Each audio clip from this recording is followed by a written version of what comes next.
aí galera, beleza? Como é que vocês estão? Meus amigos, hoje temos notícias boas, outras não tão boas e algumas análises para fazermos. Começando aí com notícias boas, vamos falar do voto auditável. Está se chegando a um consenso, o que é bom, e vem surgindo setores dentro da esquerda que estão apoiando a iniciativa. Vou até mostrar para vocês quem foi o figurão aí da esquerda que veio a público defender o voto auditável. Outra notícia boa, para mim uma das melhores, sensacional, foi a vitória da pressão popular. Vou mostrar para vocês o que aconteceu no dia de ontem. Vocês foram chamados de robô pelo O Globo.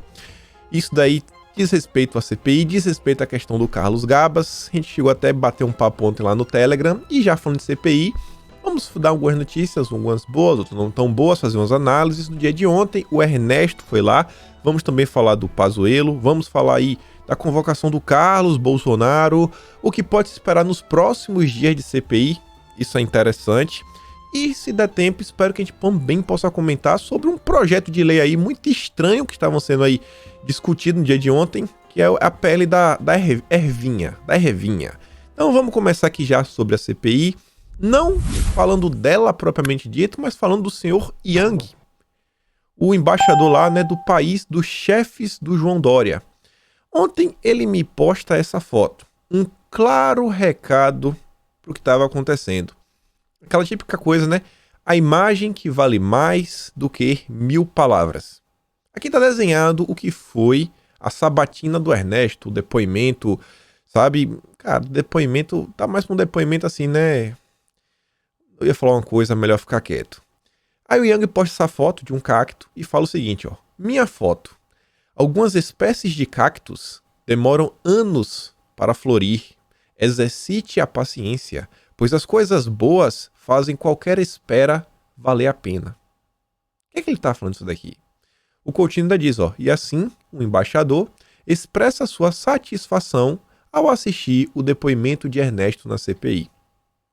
Tá aí. As ações dele, devagar, mas, sabe, constantes. Ações constantes, para tentar minar o governo, minar algumas coisas, criar um caos no país. E ontem ele estava maravilhado com o que estava acontecendo. Isso aqui tá bem claro, né? Olhando isso daqui, você já sabe como foi o clima ontem. E aí perguntaram para o Ernesto diversos assuntos, tentaram pressionar aqui, pressionando daquilo lá. A gente até comenta uma coisa ou outra, mas vejam só isso daqui. Isso daqui é uma consequência que você vê uma ação causada por Sérgio Moro vem tendo problemas até hoje. Até hoje vem tendo problemas. A Cátia Abreu fala o seguinte, ó. Durante a CPI, ela falou que ela vai pedir a derrubada total de qualquer sigilo ou restrição que tenha na reunião ministerial. Gente, a reunião ministerial já está basicamente completa. Foram alguns pequenos trechos que tem uma ou duas falas que aparece aquela imagem com o símbolo da República Federativa. Esse trecho foi cortado por motivos, sei lá, de segurança nacional, algo do gênero. São momentos que estão falando lá do país dos comunistas. Só isso. E ela quer tirar. Para mostrar. Para quê? O que iremos ganhar com isso? Um posicionamento que o governo falou em relação a um país. Isso há um ano atrás, mais de um ano atrás.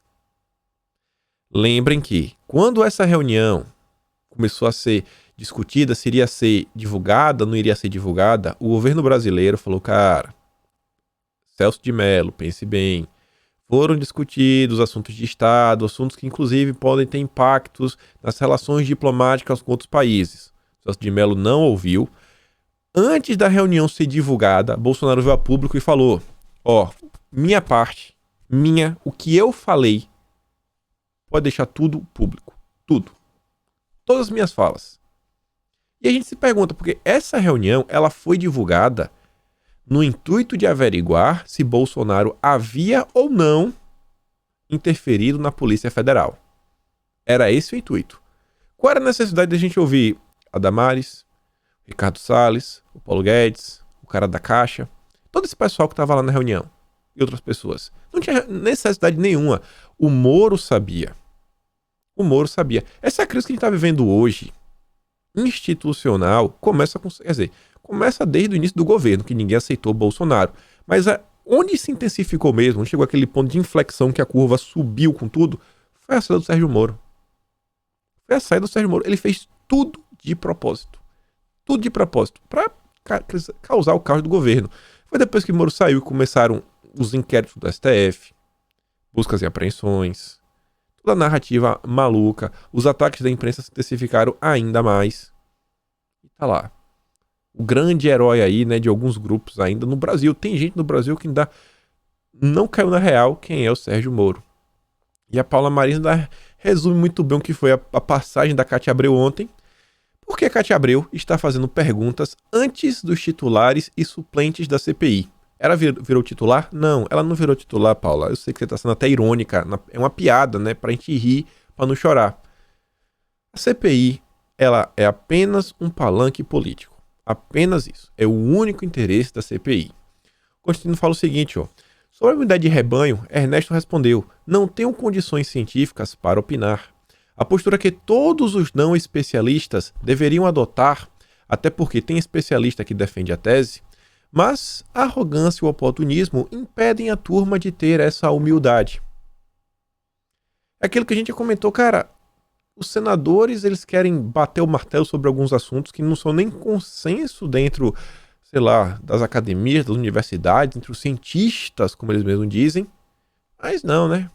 Eles sabem de tudo. E se você discordar, o Ernesto mostrou, né, como, sabe, se posicionar em relação a alguns temas. Aí vem o Omar. Isso aqui eu vou mostrar o vídeo pra vocês. Eu vou mostrar logo o vídeo e a gente comenta sobre isso. Olha só aqui, cadê o Omar? Vamos botar ele aqui. Vai lá, Omar. O Supremo, essas mesmas pessoas, que literalmente queriam fechar o Supremo Tribunal. Agora já não. Já estão atrás do Supremo pedindo auxílio para que possa chegar aqui e ficar calado. É bom a gente ver. Em algum momento o Ernesto Araújo pediu o fechamento do Supremo? Em algum momento o Ernesto Araújo queria colocar fogo no Supremo? Em algum momento o Pazuello também desejou fazer isso? Então, essas pessoas quem? Essas pessoas quem? Quem que fez isso? Olha a narrativa. Porque algumas pessoas pediram impeachment de ministros, sabe? Pediram assim, não, cara, não dá esses ministros aqui. Aí ele agora tá falando que querem colocar fogo. Quem que falou isso, rapaz? Com base no quê? Olha como o cara trata, né, toda aí a questão da CPI. E esse é o presidente. É inacreditável. A Elisa diz, ó, veja a canalice do senador Omar Aziz, desde quando Pazuello, Ernesto ou qualquer testemunha convocada quis fechar o STF.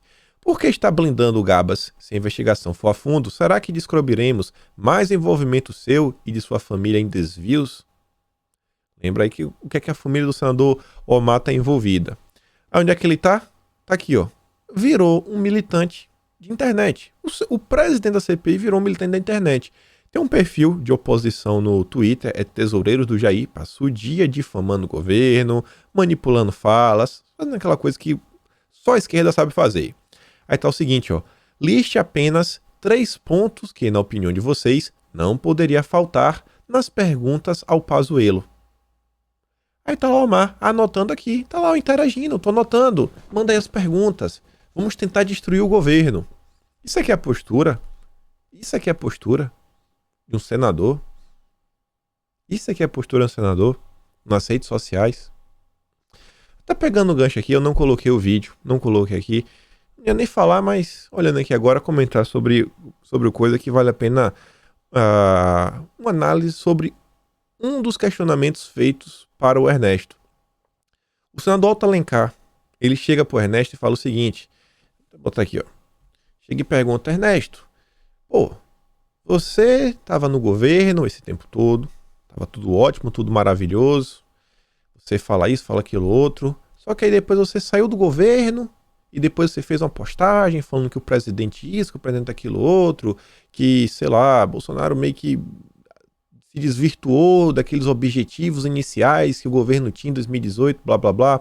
Faz toda a narrativa. Gente, rede social tem que ser usada, mas tem que ser bem usada. Não é postar qualquer coisa. Não é postar qualquer coisa. Eu acho que hoje a gente ainda vive uma certa assim, crise no sentido que Jornalista, às vezes, sei lá, quer ser ativista. Ativista quer ser político. Político quer ser jornalista. Sabe? As coisas se invertem. As coisas se invertem. As pessoas não entendem assim, ó. Às vezes assim, um pedido, tem pedidos e tem falas que só podem ser feitos pelo povo. Não adianta. Ah, mas cara, você é um deputado, um senador, você é de direito, você é bolsonarista, você não tem os mesmos direitos que a pessoa comum tem, você tem que saber disso, é o peso, é o preço, não adianta. Então tem isso daqui, já tem pessoas que podem falar outras coisas. Então você vê, se o Ernesto tivesse, sei lá, pensado, refletido um pouco mais, às vezes deixado de postar, não tinha tido aquele questionamento que acabou se virando até contra o governo dentro da CPI. Não tô nem falando da questão da repercussão. Quando ele postou isso nas redes sociais, também deu uma confusão. Eu nem quis comentar esse vídeo na época. Mas vejam como são as coisas, sabe? As pessoas têm que entender o seguinte, elas têm que entender a posição que elas ocupam. Elas têm que entender a posição que elas ocupam. Sei lá, imagina um jogador de futebol falando do próprio time dele. Cara, sai em todos os locais. Agora, quando o torcedor fala, pô, é o torcedor. Pô, torcedor. Agora imagina lá o jogador falando do diretor do clube. Aí gera uma crise. É mais ou menos isso. As pessoas têm que entender. Inclusive, sobre a passagem do Ernesto ontem, já que está falando dele, ao meu ver, eu acho assim que se a gente colocar na balança o resultado final, se foi olhando assim para a direita, para o governo, se foi algo que saiu bom, mais ou menos, eu acho assim que a gente saiu, a balança está pendendo mais para a oposição. Eu acho que o Ernesto ele não conseguiu assim ter a dimensão do problema que ia vir, ia se virar contra ele. Mas pensem nisso, o como utilizar as redes sociais. A gente vai falar das redes sociais ainda, mostrando um exemplo na prática. Carlos Bolsonaro aqui se refere a duas pessoas que deram aí um pronunciamento público para jornalistas. Um é o vagabundo, o outro é o auxiliar do vagabundo, você deve saber quem é quem. E ele fala o seguinte, a jornalista pergunta: quando irão chamar envolvidos em suspeita de desvio de recursos para a pandemia? Aí o vagabundo: isso não é prioridade. E o jornalista fala: então qual o objetivo da CPI? Se não é ver quem desviou dinheiro, corrupção. Aí o auxiliar do vagabundo diz: apurar o agravamento da pandemia. Aí o Carlos pergunta: peraí, e desviar recurso? Desviar recurso não agrava a pandemia? Recursos que poderiam ter sido aplicados na saúde, mais hospitais, mais leitos, mais testes, mais tudo. É o vagabundo auxiliar. Quem sabe, quem viu, né, o vídeo sabe quem é quem. E aqui falando de um dos senadores, o Randolfo Rodrigues, começou a dar chilique, acionou a Polícia Federal, acionou já, e vejam só, né? CNN deu voz. Randolph pede para a Polícia Federal investigar ameaças. Gente, a CNN colocou os prints. Inclusive os prints que Randolph forneceu para a Polícia Federal. Você deve estar pensando: eita, alguém falou que ia dar um murro no Randolph. Alguém falou que, vou fazer isso com você. Vou te pegar na maldade. Você quer ver quais foram essas ameaças? Você é uma vergonha para o meu estado. Ameaça. Você é um falso e demagogo democrata. Traidores da pátria. Estou sendo ameaçado. Para de prejudicar o Brasil. Nesta vida, tudo tem retorno. Nessa última até falo, né? Pô, beleza, ia fazer, vai ter alguma volta. Ele está falando que vai ter uma volta contra mim.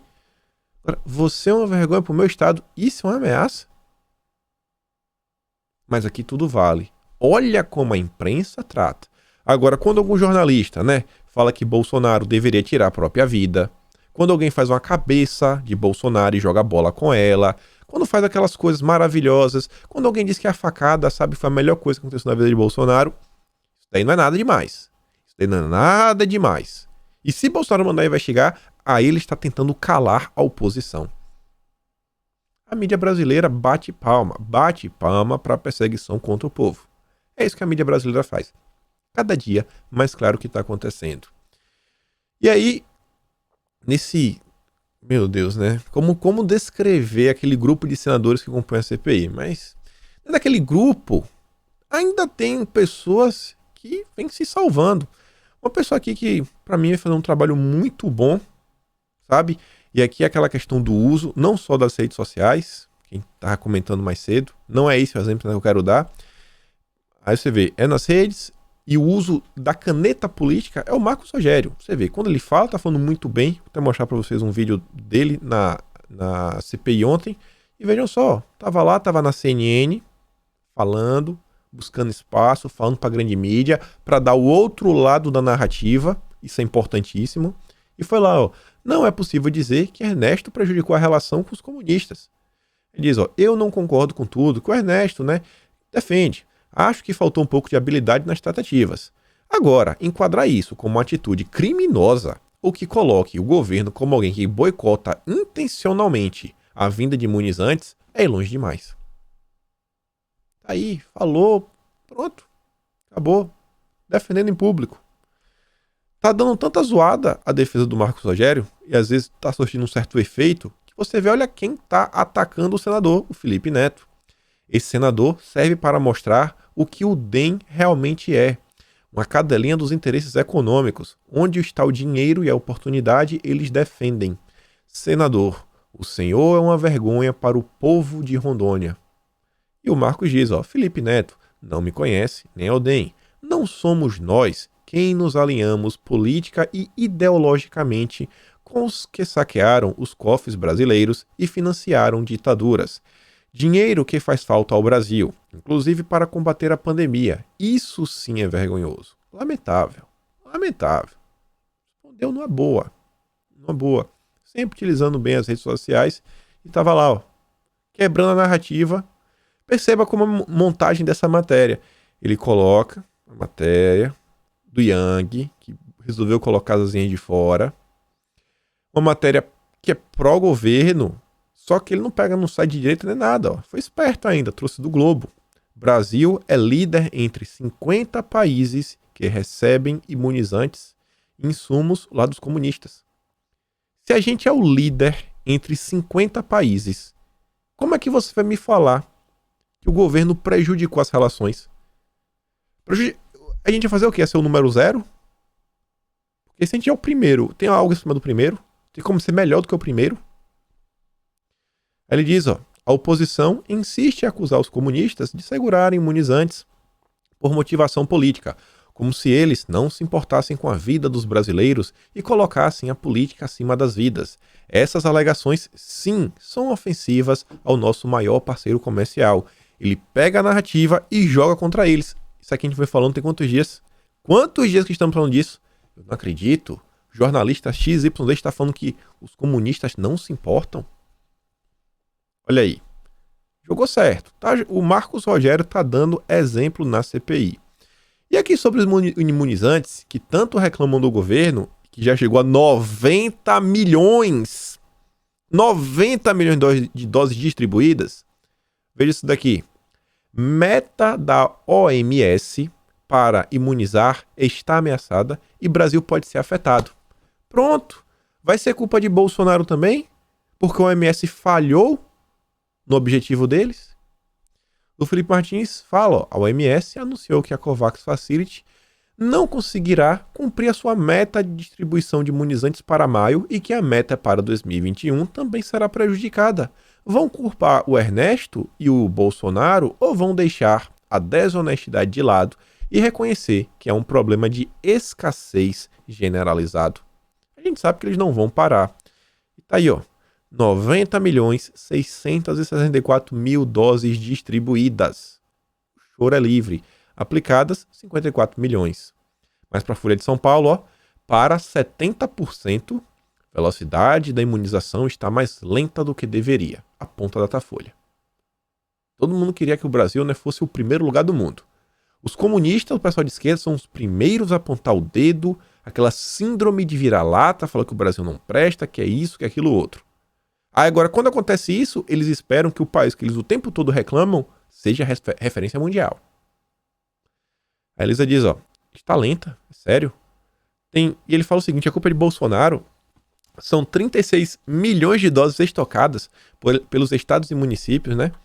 Que das 90 milhões distribuídas. A pergunta continua sem resposta. Quando governadores, prefeitos e o senhor Carlos Gabas irão depor?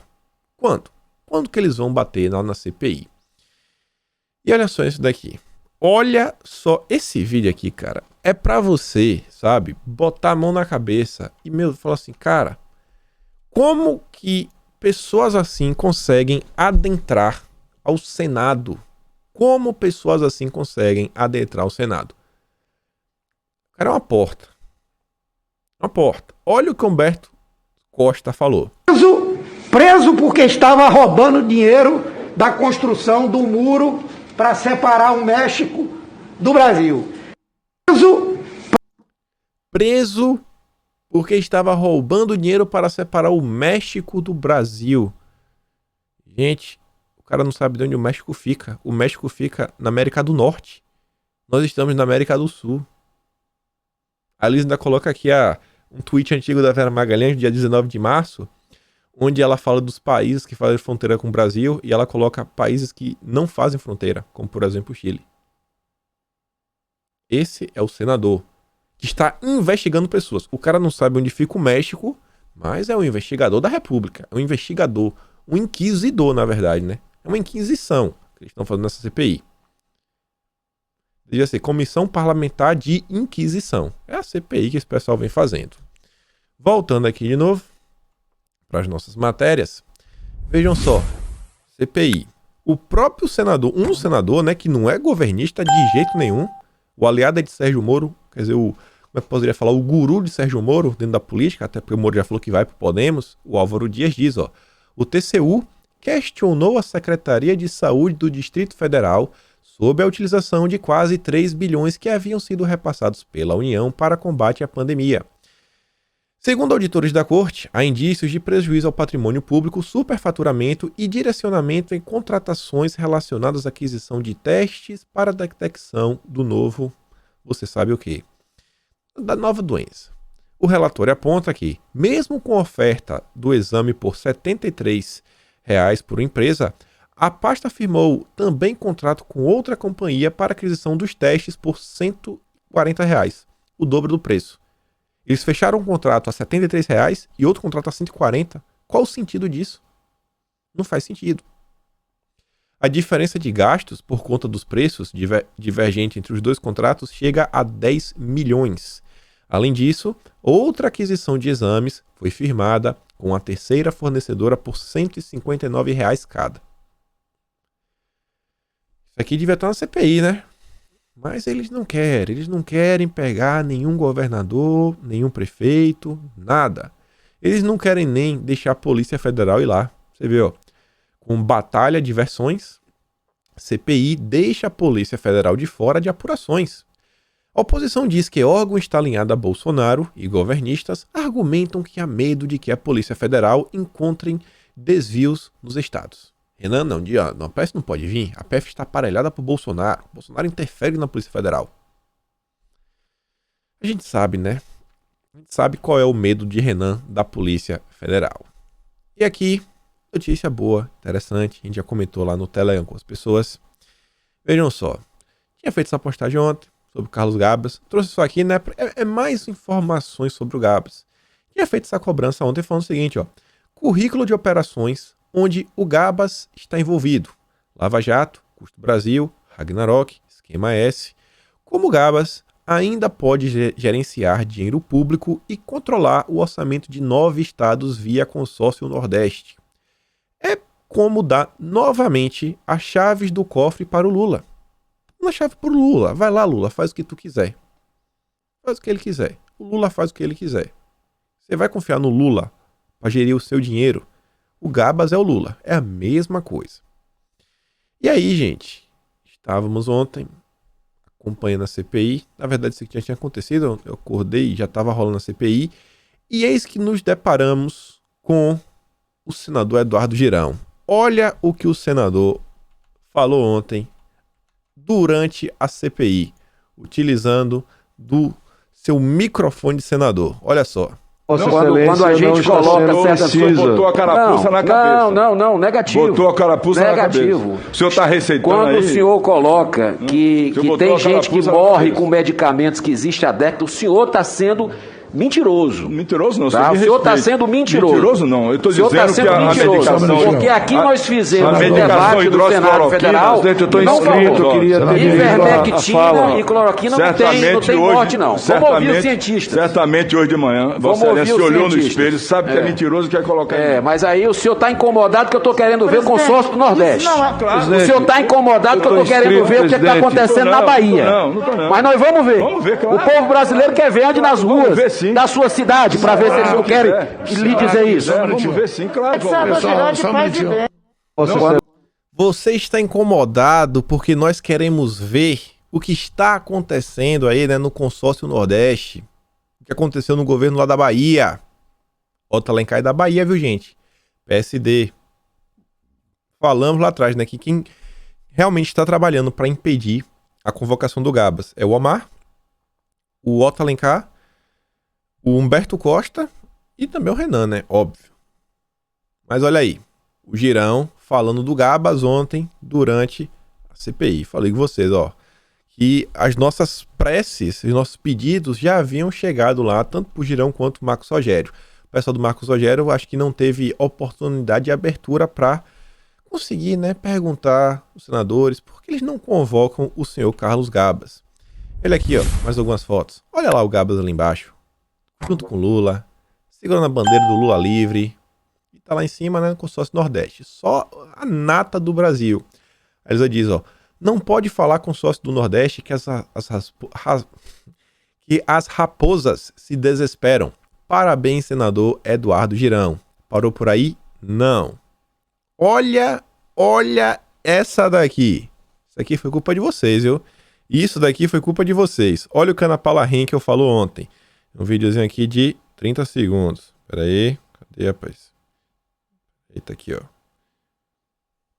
Finalizar, Vitor, eu vou fazer uma pergunta aqui que as redes sociais estão fazendo para o presidente aí da CPI, Omar Aziz.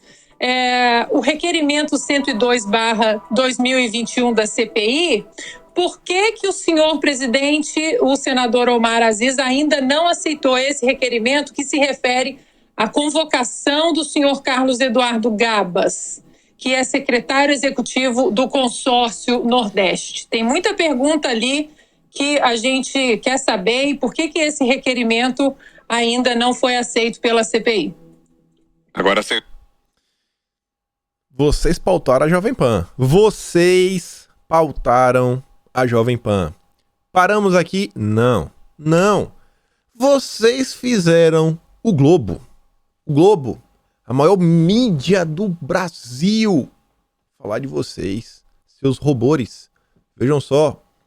Com a ajuda de robôs, base bolsonarista pressiona presidente da CPI no Twitter. A base de apoiadores de Bolsonaro movimentou as redes sociais nesta segunda-feira para pressionar o presidente da CPI a convocar o Carlos Gabas, com a ajuda de contas com comportamento semelhante a de bots.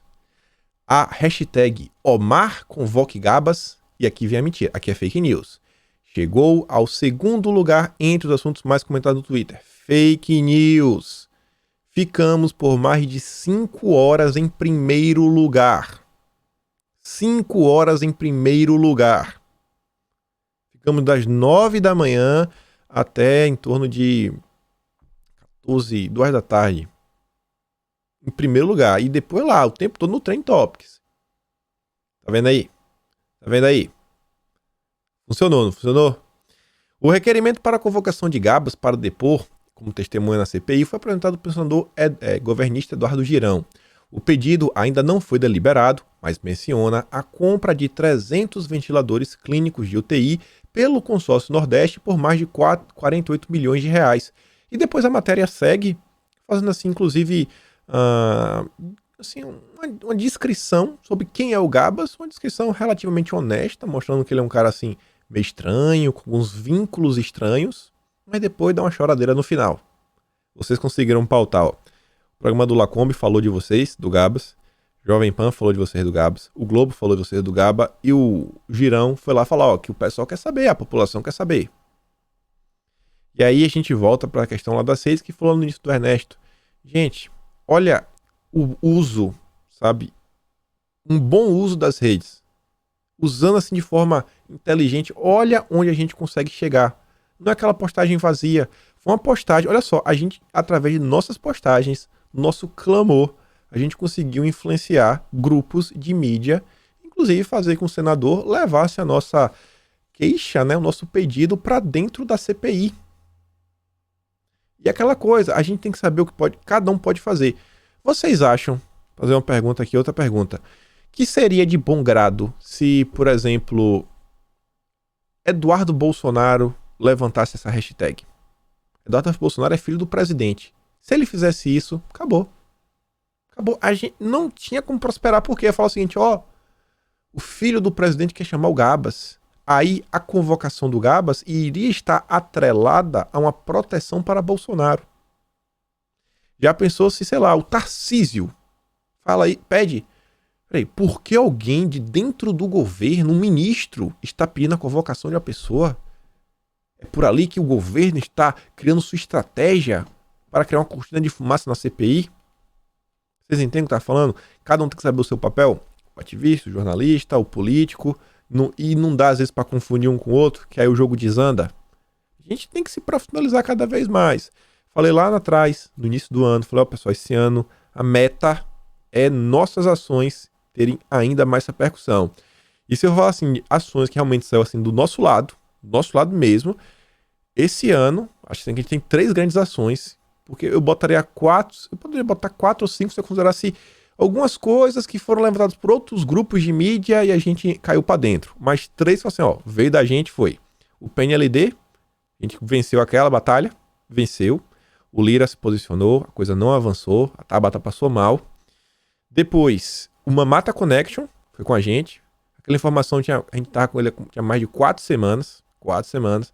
Conversava outra vez com o Renato, falou, mano, é hoje, é o domingo. Eu tinha soltado na thread do Cláudio Dantas, falei, ó, o pessoal engajou, tá com o clima nas redes, que o clima tava meio tenso. Era a segunda, né? E agora o Gabas. 3 ações. A gente não para, viu? Estamos em maio. Vamos tentar fechar o ano com 12. 12 ações. Falou assim, ó, 12 vezes que nós conseguimos algo de positivo. A gente realmente conseguiu. Nosso clamor foi assim, cara, foi ouvido e colocado pra frente. Eu tô muito feliz com isso aqui, pessoal. Eu tô muito feliz, sabe? Saber que dá pra participar e dá pra fazer diferença. E não sou eu, somos nós. Nós. Não foi uma pessoa que postou. Foram mais de 50 mil postagens pedindo isso. Somos nós. Não é um, nem dois, nem A, B ou C. Foram nós. Um grupo de pessoas juntos. A união que faz a diferença. Ainda sobre questões que envolvem o Gabas, se o consórcio do Nordeste é entregar a chave do dinheiro pro Lula, isso daqui é entregar a chave do quartel pro Lula criar o seu exército. Olha só isso daqui. Nordeste estuda a criação de uma força integrada de segurança. Pessoal, olha só, a segurança pública é uma das câmaras temáticas do consórcio Nordeste. Vocês entendem quando eu digo que é um mini foro de São Paulo? Daqui a alguns dias eles vão falar que o Nordeste inteiro vai se tornar um único país. Os governantes vão ser os governantes desse novo país. E aí o Carlos Gabas, ou até, às vezes até o Lula, vai ser o presidente do Nordeste. Então agora a gente não faz parte do Brasil mais. Somos algo independente. Somos independentes. Já temos até o nosso próprio exército, porque a gente reuniu todas as forças de segurança e tá aqui. E eles querem fazer isso daí, ó.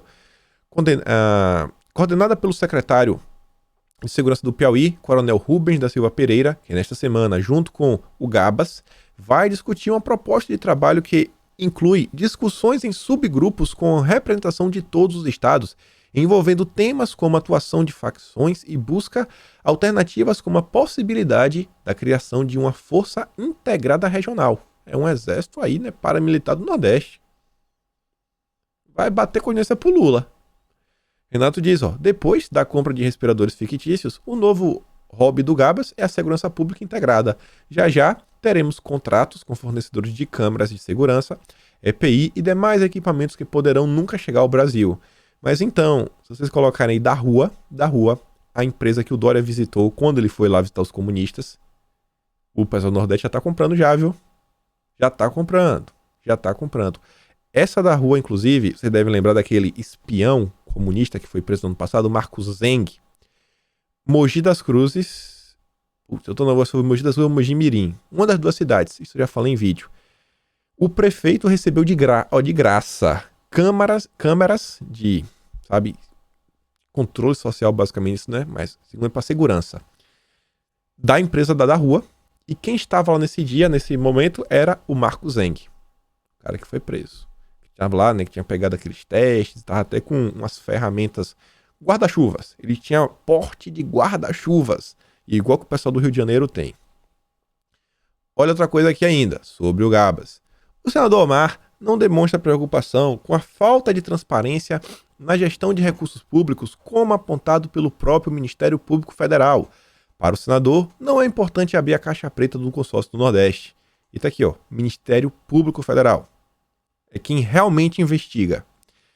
Conflito negativo de atribuição, suposta ausência de transparência nas ações desenvolvidas pelo Consórcio Interestadual de Desenvolvimento Sustentável do Nordeste. Consórcio Nordeste. Tá lá. Tá lá. O Ministério Público investigando, mas para CPI, não, tem que ficar quieto. Fica quieto, porque se investigar isso daqui, a CPI acaba. E a gente vai falar do futuro próximo da CPI, mas quero mostrar aqui esse vídeo. Eu achei muito bom. O discurso completo do Marcos Rogério vale a pena ver, um discurso de 6 minutos, não vou passar aqui. Vou passar para vocês um trecho de 2 minutos que vale muito a pena ver. Olha só. Em governos anteriores, estaríamos em uma CPI para investigar o pagamento de propina, desvios de recursos. Diante de tantos contratos bilionários que o governo federal fez, especialmente durante esse tempo de pandemia, não há uma insinuação, um indício sequer de corrupção. Na falta disso, a CPI discute se um medicamento é ou não eficaz, como se até hoje houvesse consenso científico no mundo acerca de remédio com eficácia para tratamento da Covid-19.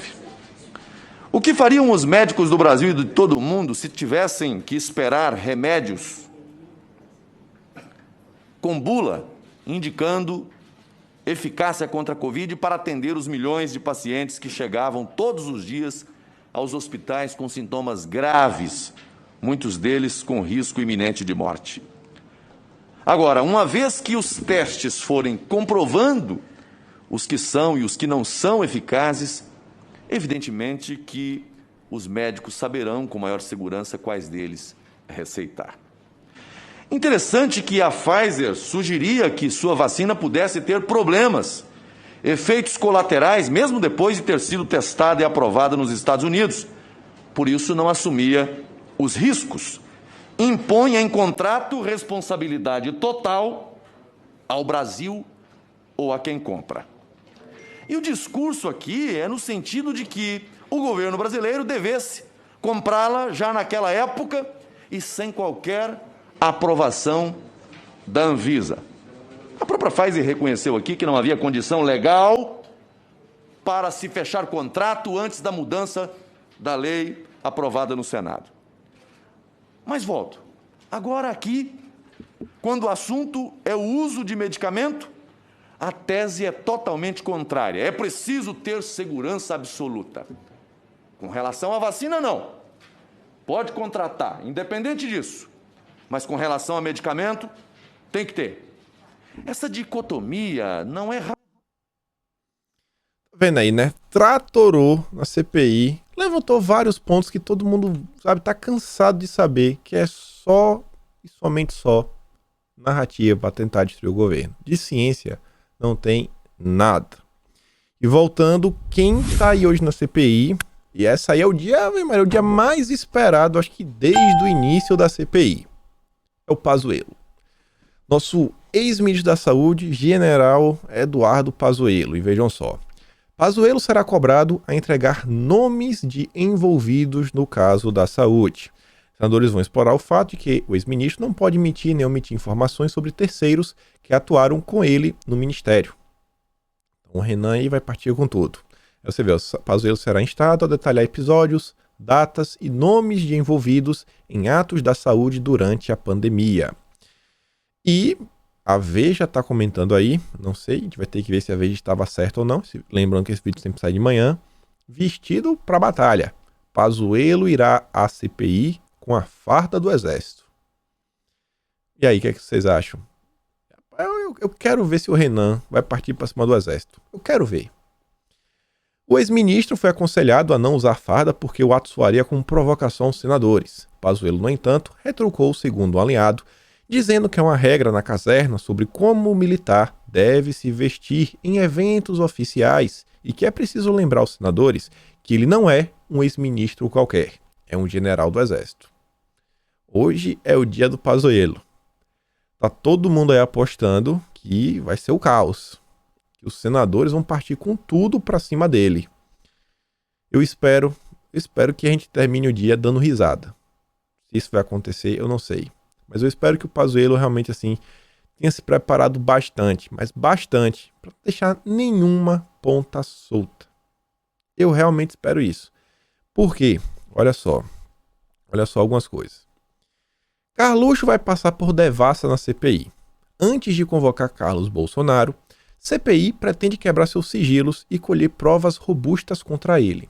A transferência de informação de plataformas como Google, WhatsApp, Facebook, Instagram, Messenger, Apple, além de dados mantidos pela Câmara Especial do Rio de Janeiro, também serão pedidas. O G7 entende que, somente após reunir um arsenal de provas robustas, Carlos deverá ser chamado na condição de suspeito. Tá vendo, né? Suspeito. Eles já querem já direcionar para, se puder, meter na cadeia. Como sempre.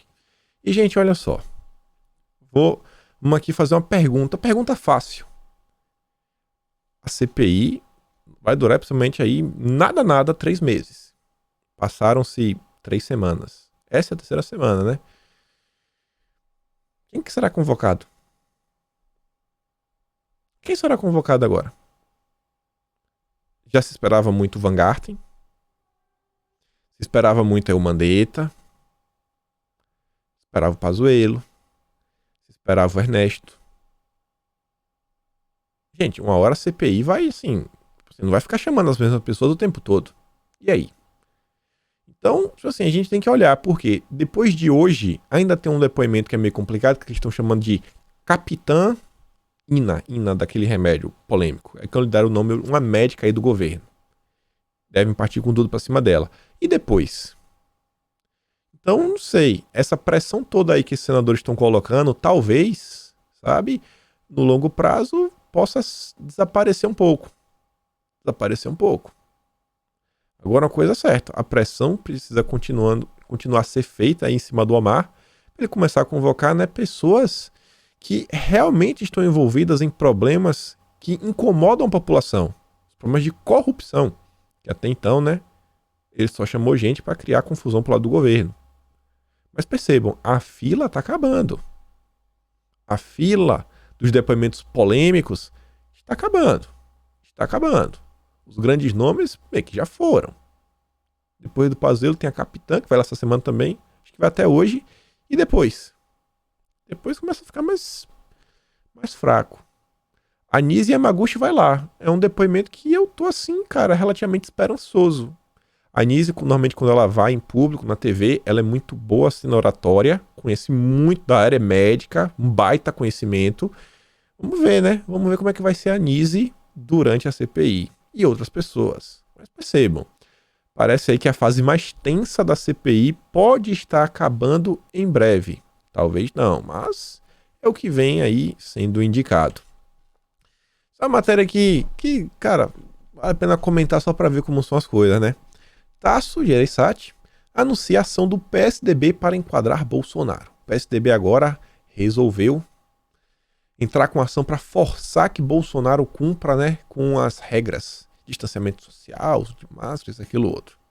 Para quê? Só para que há problema.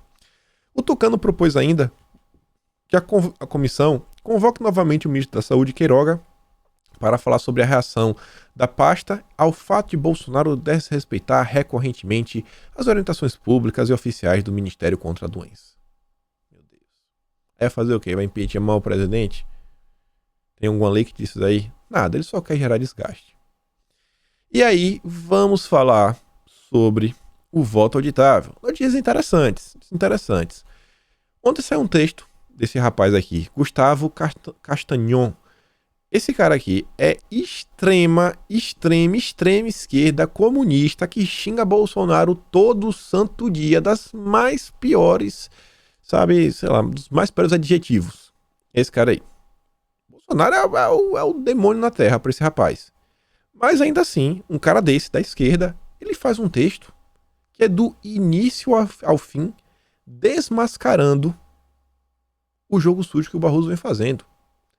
Ele fala, ó, aqui vai meu artigo onde contesto ponto a ponto cada item do vídeo de Barroso defendendo o sistema eleitoral brasileiro. Mais tarde, solta um vídeo sobre isso. Realmente faz um texto muito bom, que ele está apenas falando da questão do voto auditável. E o que já me chama a atenção, falou para vocês, é um cara que é completamente oposição ao governo. Completamente, é um professor de filosofia ainda, né? É a tendência da turma da esquerda. Gente, isso é importantíssimo.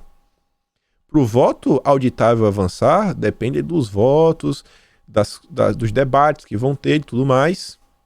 Nessas horas, o apoio de todo mundo vale a pena. Porque é aquela pergunta, né? Quem que teme? Quem que teme um voto transparente? Não é transparente que você vai saber quem votou em quem, para ter o voto de cabeça, não. É um voto que realmente você sabe ali, ó. O voto que o cidadão apertou o botãozinho na urna é o voto final. Sabe? Apertou o botãozinho, é o voto final. E aí eu não vou mostrar o texto todo, o texto é gigante. O cara foi assim, ponto a ponto, desmentindo o Barroso, mas só quero mostrar algumas coisas. Ele fala, ó, para qualquer pessoa com isso mínimo de informática, assistir o vídeo de Barroso em defesa da urna é uma tarefa inglória, principalmente quando você sabe que o vídeo é parte do novo esforço do TSE para desrespeitar pela 4ª vez a vontade do Congresso e do povo brasileiro de modernizar o nosso sistema eleitoral. Aí ele começa vários itens. O incrível caso da pior urna do mundo e seus defensores. Ele fala, peraí, vamos aos chavões. Nos primeiros segundos de vídeo, vemos repetir que o sistema brasileiro de votação é considerado por muitos o melhor sistema de apuração eleitoral do mundo. Por quem? Eu desconheço. Eu também não conheço ninguém que ache o brasileiro sensacional. Sobre que aspecto ele seria melhor para Barroso? Segurança, transparência, confiabilidade, auditabilidade? Não, velocidade. Aqueles que repetem a mídia e o TSE desde o fim dos anos 90 acreditam que o sistema brasileiro é melhor porque é mais rápido. O que tem a ver uma coisa com as outras? Uma coisa com a outra. Aí ele sai falando de vários temas, ele fala das urnas em si, aí aqui nesse tema ele primeiro mostra assim, ó, a gente está lidando com urnas de primeira geração. O mundo já está na 3ª geração. As urnas que o Brasil usa, só o Brasil usa. E essas nossas urnas brasileiras, você vê, ó, esse tipo de urna chegou a ser proibida em cortes constitucionais pelo mundo, como a Alemanha e na Índia. Mas no Brasil, né, é referência. Não sei pra quem. Eu não sei quem que elogia as urnas brasileiras. Só o Barroso. Depois ele chega falando os sistemas ao redor do mundo. Aí você vê, outro chavão é que jamais aconteceu qualquer caso de fraude comprovada. Olha isso daqui. Isso, ao invés de gerar confiança, porque nunca teve fraudes, o Barroso diz, né? Isso deveria gerar extrema desconfiança. E eu concordo com esse cara. Sempre na história do mundo tentaram fraudar os processos eleitorais de urnas em eleições de DCS a enquetes digitais. Isso é verdade. Tá todo mundo tentando fraudar.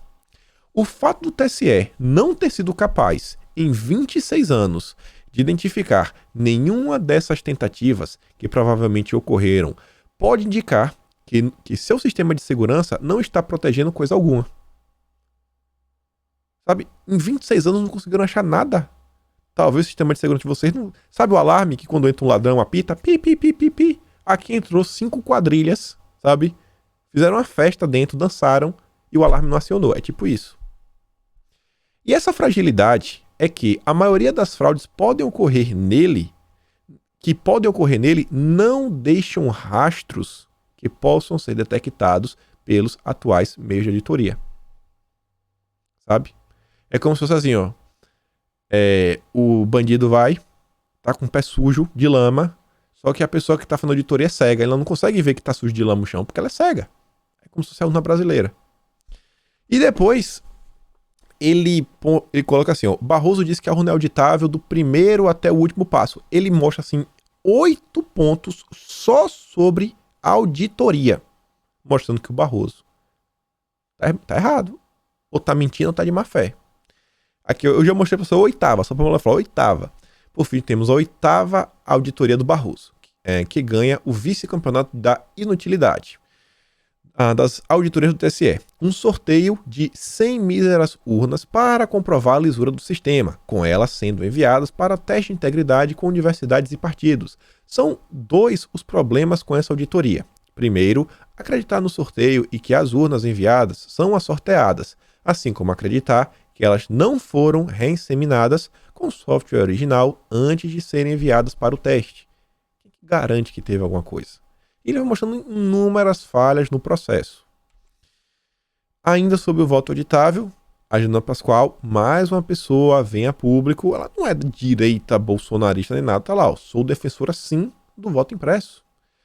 Essa garantia vem favorecer a cidadania, não estou colocando em xeque a palavra dos ministros do STF, dos magistrados da Justiça Eleitoral, não estou discutindo pleitos anteriores. Estou defendendo um instrumento de maior segurança para eleições futuras. E ela diz isso numa participação na Jovem Pan. Grande mídia. Isso é bom. E olha quem apareceu defendendo o voto auditável. E não falou que era voto em cédula, falou a verdade. Ciro Gomes, ele mesmo. Esse vídeo acho que não dá pra passar, não conheço esse canal aí, derruba ou não, mas vejam só. Chegou aqui, votou vereador, confirma que é o que vai acontecer essa eleição. É isso, é isso. Quando você acaba de votar, registra eletronicamente, que nem atual, mas faz um papelzinho, sem mostrar quem votou, faz um papelzinho e joga dentro dessa caixa fechada, escura. Não dá para ninguém ver.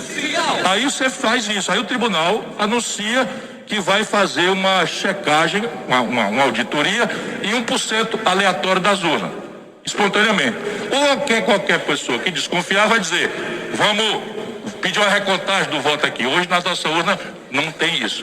Se a gente botar essa urna eletrônica de terceira geração, isso não custa muito reestruturar, você tem como fazer a recontagem e garantir 100% de segurança no processo. Olha aí o Ciro Gomes. Olha o Ciro Gomes defendendo, rapaz. Isso é bom, viu? Algum de vocês, gente, vai falar, não queremos que Ciro Gomes defenda. Que bom, que ótimo. E o Globo diz, um início de consenso pela PEC do voto impresso. O consenso está começando. Barroso está ficando cada dia mais isolado. Começa a se formar um consenso impensado na Câmara para a adoção da obsessão das obsessões de Jair Bolsonaro desde o ano passado, o voto impresso. Aqui é a opinião do Lauro Jardim, né? Tá com raivinha. Na semana passada, Lira deu ok para a instalação da comissão especial que vai analisar a PEC e torna obrigatório o voto impresso para auditar o voto eletrônico. Não fala que é voto de cédula, foi honesto. Algo difícil de se ver no Globo. E qual a razão desse início de consenso a favor de uma obsessão bolsonarista? A lógica é que seria melhor aprovar essa PEC que causa urticaria em alas do TSE para evitar confusão na eleição de 2022. Concordo. Tendo essa lei, vai falar o quê? Qual vai ser a confusão? Eu acho que ninguém vai ficar insatisfeito. Eu acho que todo mundo, da esquerda até a direita, vai ver isso daqui, pô, cara. Vai questionar mais o que da urna? Tá lá. Com ela aprovada, não daria margem a contestações descabidas. Perfeito, é isso que nós queremos. Para ser aprovada, no entanto, a tramitação da PEC terá que correr contra o tempo. Esse é um dos nossos problemas. Resta pouco mais de 4 meses pela frente até a data limite para a aprovação de qualquer mudança na legislação que rege a eleição de 2022. E essa PEC tem que ser aprovada em 2 turnos, na Câmara e no Senado. E, gente, olha só. A gente discute a meu tempo, coloca alguns pontos que às vezes parece que é só o Barroso que está jogando contra, mas tem alguns problemas, não dá para negar. Vou dar só um exemplo para vocês. Se a gente tem lá o voto impresso, vê um cara de má fé, sei lá, alguém chegou para ele e deu 20 conto, falou, vai lá e causa confusão. Ele vai lá na sessão, ele vota, ele bota lá o número, 460. Não existe ninguém, né? 460. Era o candidato dele a presidente. Pra gente só são 2 números. Então já acho que tem um número pra não ter. Eu votei pra presidente 460. E aí, o papel mostra 460. Aí ele chega pro mesário: tá errado. O voto aqui imprimiu errado. E aí, como é que você vai saber que realmente imprimiu errado? Será que ele realmente imprimiu 460? Ele vai falar, não, eu não botei 460, mas ele botou 460. Vocês estão entendendo? Ó, ele vai lá na urna, ele coloca 460, vai estar no papelzinho 460, ele chama o mesário, fala, ó, tá escrito aqui 460, mas eu não escrevi isso. Não, ele escreveu. Ele tá fazendo isso só para gerar o caos. E aí agora? Vai fazer o que com essa urna? Vai jogar fora? E os votos anteriores? E aí? Como é que resolve isso juridicamente? Então tem algumas questões que realmente têm que ser feitas. Nossos deputados já sabem disso. Eu estava conversando com eles, a gente pensando aí, inclusive, tudo. Eu estava assim, conversando para ouvir e entender os problemas. Tem questões que realmente têm que ser conversadas, debatidas para evitar maiores problemas. Sabe como é a esquerda, né? Sabe como é a esquerda. Para chegar alguém, oferecer um pão e mortadela para alguém gerar problema, é daqui para ali. E ficamos por aqui. Vou fazer um segundo vídeo curtinho para falar da briga que teve ontem na Câmara. Briga entre deputados, rinha de deputados. Interessante. Isso aí envolve o projeto da PL da Ervinha.